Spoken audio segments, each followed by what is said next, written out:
I go in Greek is pieno, Pieno.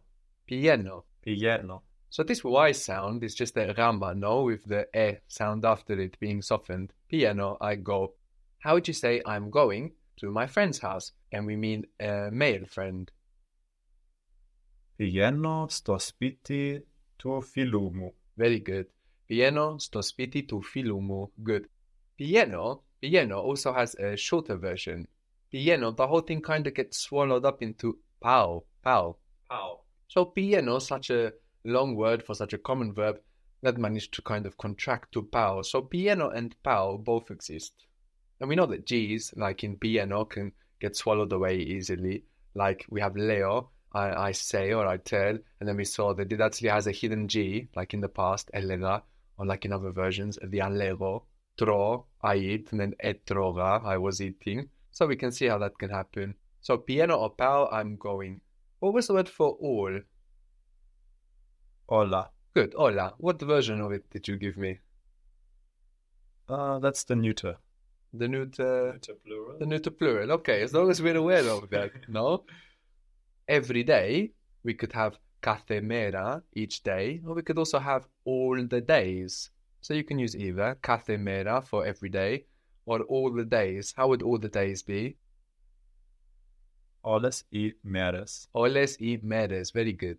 And how would you say I go every day?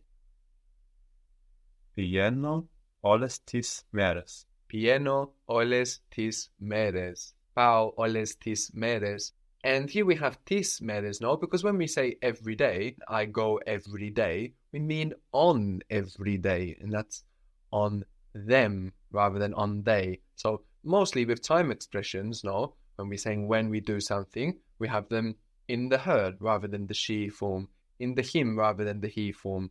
So πάω, pieno όλες τις μέρες. But if we say κάθε μέρα, for example, we don't need to worry about that. In κάθε μέρα, there's nothing there that's going to change depending on whether it's behaving like he or him or she or her.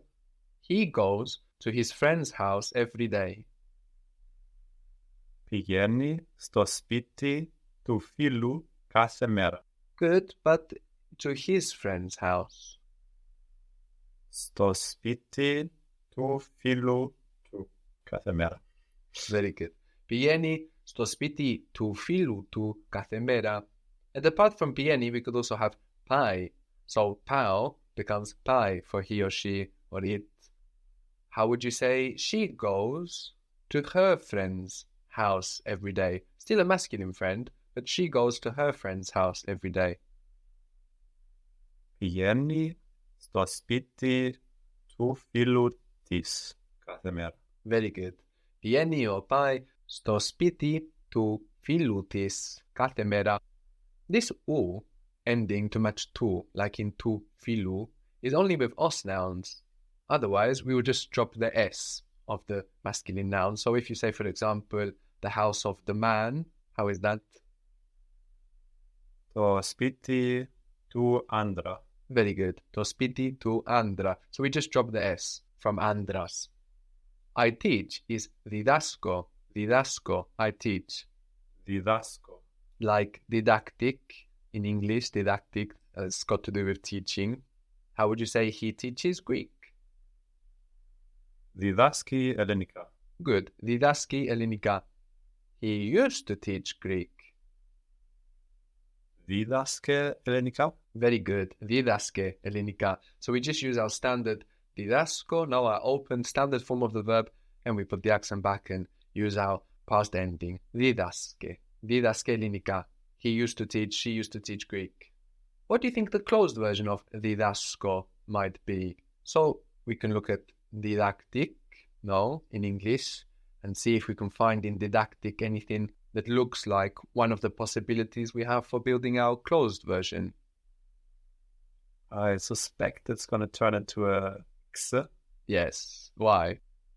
The X and the C, the K sound are very similar. Yeah, of course, in didactic, we have the k, no, on the stressed syllable, didactic. And that can make us suspect that from didasco, we will have didaxo. So actually, the S and the K of didasco switch around in the closed form, didaxo. But in didasco, SK are 2 letters, and then in didaxo, KS is just 1 letter. How would you say he taught? Δίδαξε. Δίδαξε. How again was I go or I'm going? Πηγαίνω. Piano on Πάω. pau. The teacher is o daskalos. O daskalos.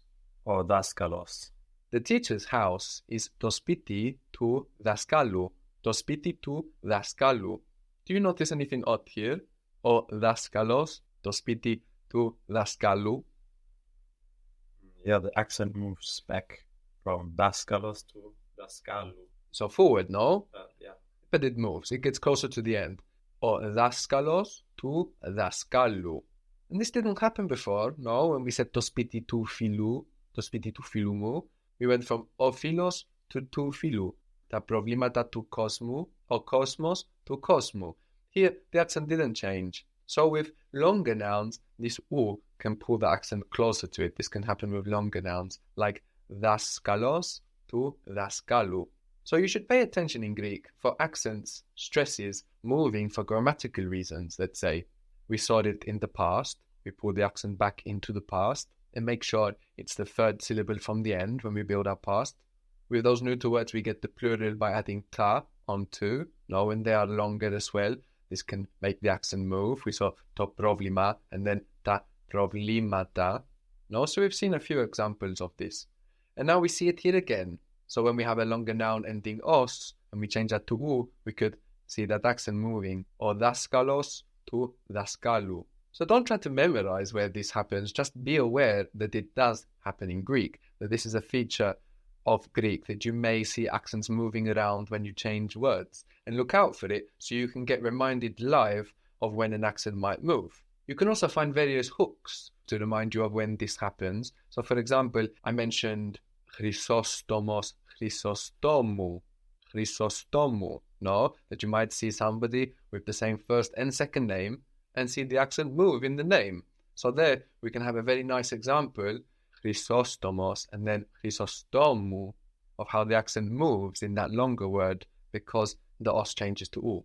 So when we come across these things, listening and practicing Greek, we should think about why an accent has moved when we notice it, and this way remind us of the occasions that this happens in, and revise these peculiarities on the go rather than worrying about memorizing them all.